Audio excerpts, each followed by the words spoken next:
All right, welcome to your deep dive. We're zeroing in on something I know you're fascinated by, Argentina's economic outlook for 2025. Yeah, and you've sent in this really interesting article from Infobay. Right, from January 21st, just days ago.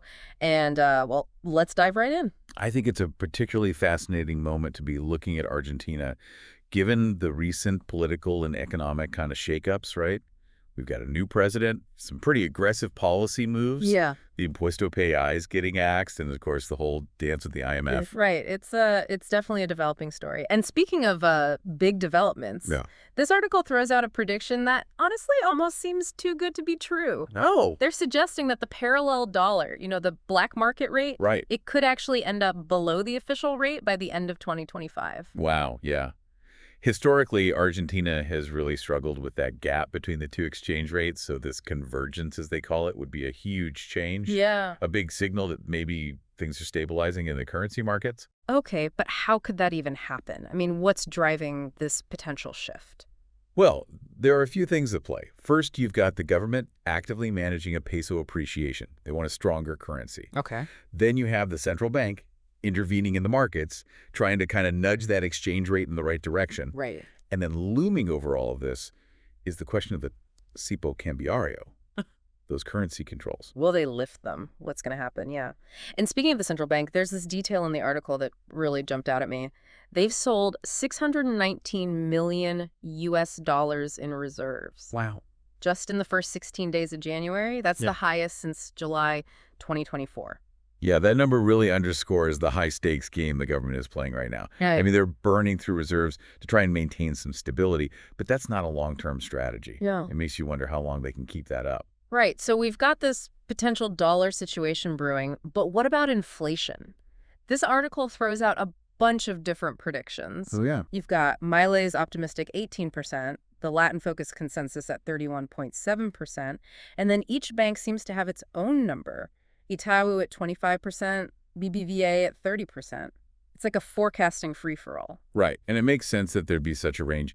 Each analyst is weighing different factors, right? Uh-huh. You've got Milei's fiscal adjustments, the impuesto país being gone, the slowdown and the crawling peg. All of that feeds into their inflation outlook. One thing that I thought was really interesting was this dramatic drop in monthly inflation, from 25% in December 2023 to just 2.7% in December 2024. Wow, that's huge. It's a massive swing. Yeah. So is this like a real turnaround, or should we be hesitant to celebrate just yet? It's definitely significant. Yeah. But, you know, a drop that steep after a period of high inflation can sometimes be a bit misleading.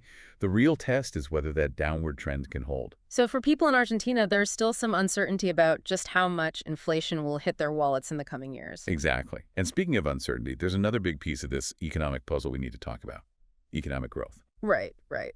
And despite all the varying inflation predictions, the analysts seem a bit more aligned when it comes to growth. They're projecting a pretty robust 4.4% for 2025, exceeding the average for all of Latin America. That's right. And when you zoom out a bit, this optimism makes sense, right? You've got the potential impact of Milei's reforms, the hope for lower inflation, improved access to credit. All of these things could create an environment that's ripe for growth, especially after that negative 2.8% contraction in 2024. Right. It's quite a turnaround. Even the IMF, who, tend to be a bit more conservative in their predictions, are forecasting 5% growth for both 2025 and 2026. Yeah, and that's pretty remarkable. But then you have Goldman Sachs being a little more cautious with a 3.5% prediction. It's interesting, though, what they highlight as the drivers for that growth. Real wage growth, more credit in the private sector, and just overall a boost in business and consumer confidence. It seems they're banking on a recovery fueled by both structural changes and a shift in sentiment. It's fascinating how even with these different opinions, they're giving us a window into this really complex interplay of factors that's shaping Argentina's future. It really does feel like we're at a turning point. It does, doesn't it? Yeah. But amidst all of this talk about economics and data, we have to remember that there are real people whose lives are being directly affected by these shifts. It's easy to get caught up in the numbers, but the real question is, what does this mean for everyday Argentinians? That's a great point. It's easy to talk about a stronger peso or economic growth, but what does that actually mean on the ground? What does it mean for people's purchasing power, their daily lives? Exactly. And that's what we're going to delve into next. What do these economic projections mean for the people of Argentina? How might their lives change in the years to come? Okay, so we've kind of laid out the economic landscape, right? We've got this potential dollar convergence, the whole inflation guessing game, and then these optimistic but still kind of varied growth forecasts. Hmm. But now, let's bring it back down to earth a bit. What does all this mean for the people actually living in Argentina? Yeah, that's the key question. Behind all these numbers, there are individual stories. Exactly. Like, for instance, if those dollar rates do converge, like the article suggests, Uh, how would that affect someone living in Buenos Aires, day to day? Would they feel an immediate difference? Would imported goods suddenly become more affordable? right. It's easy to assume that a stronger peso automatically equals a better life for everyone, but it's usually more complicated than that. Oh, absolutely. Yeah. A stronger peso could make those imported goods cheaper, which is great for consumers. Right. But on the flip side, it might make Argentine exports less competitive globally, Yeah. which could hurt businesses. It's all connected. Yeah, it's a reminder that these economic changes, they create winners and losers. For sure. And what about inflation? I mean, the article mentioned that big drop in monthly inflation, Right. but it also cautioned that it was partly due to, comparing it to the crazy high rates of the previous year. So should we be pumping the brakes on the celebrations? It's definitely something to keep in mind. A sharp drop like that after a period of hyperinflation can be a bit misleading. We need to look at the long-term trends. Can they keep those lower rates going? Okay, so for the average person in Argentina, how would they actually experience the shift in inflation? Would their daily expenses, like groceries and stuff, would that become noticeably cheaper? Or is it more subtle than that? It would really depend on individual circumstances, of course, Sure. but in general, lower inflation should lead to more stable prices. Okay. People would feel more confident about the value of their money, and it would be easier to plan for the future. That sounds like a pretty welcome change after all the uncertainty of the last few years. For sure. But even with these positive signs, we can't ignore the fact that Argentina has, a bit of a history with economic ups and downs. Absolutely, yeah. Rebuilding trust and confidence takes time, especially after periods of instability. And that's where Milei's deep reformist impulse, as the article calls it, comes into play. Right. His policies are a big reason for this optimistic outlook.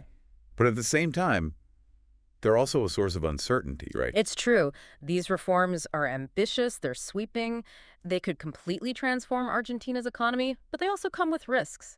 It's a bold experiment, and it's natural for people to be both hopeful and a little bit apprehensive. It's like watching a high-wire act, as you said earlier. Yeah. The stakes are incredibly high. Right. I mean, for Argentina to really thrive, it needs sustained growth, controlled inflation, and a stable currency.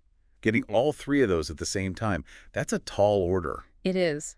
So what are some of the potential pitfalls here? What could throw this whole optimistic outlook off track? Well, external factors are always a wild card, like a global recession, for example. Oh, right. That could really impact Argentina's exports, slow down growth. And then domestically, you have to think about things like political instability or social unrest. Yeah. Those can really undermine confidence and scare away investment. So it's not just about getting the economic policies right. It's also about navigating this whole complex global and domestic landscape. Exactly. And that's where the human element comes back in, full circle. The success of these reforms will depend not just on numbers and policies, but also on the resilience and adaptability and, honestly, the hope of the Argentine people. That's a powerful reminder that behind all of these economic indicators, there are human stories. It's people's lives that are directly affected by all of these changes. Right. And it's through those stories that we can really understand the complexities and the potential of Argentina's future. We need to look beyond the data and connect with those human experiences. We've really gone deep on this one, haven't we? From the dollar and inflation to the potential for growth, we've covered a lot.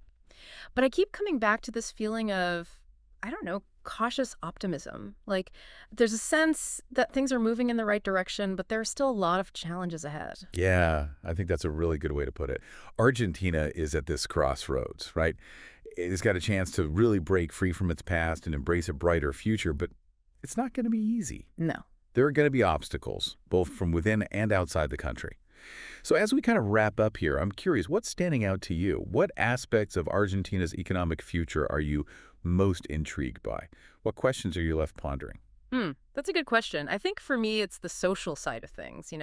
Can Argentina, after all these years of economic turmoil and, let's be honest, political division, can they find that sense of unity again? Can they build a society where everyone feels like they're part of the success story? That's a really profound question. Mm. It goes beyond pure economics, doesn't it? It Yeah. gets to the heart of what it means to be a nation.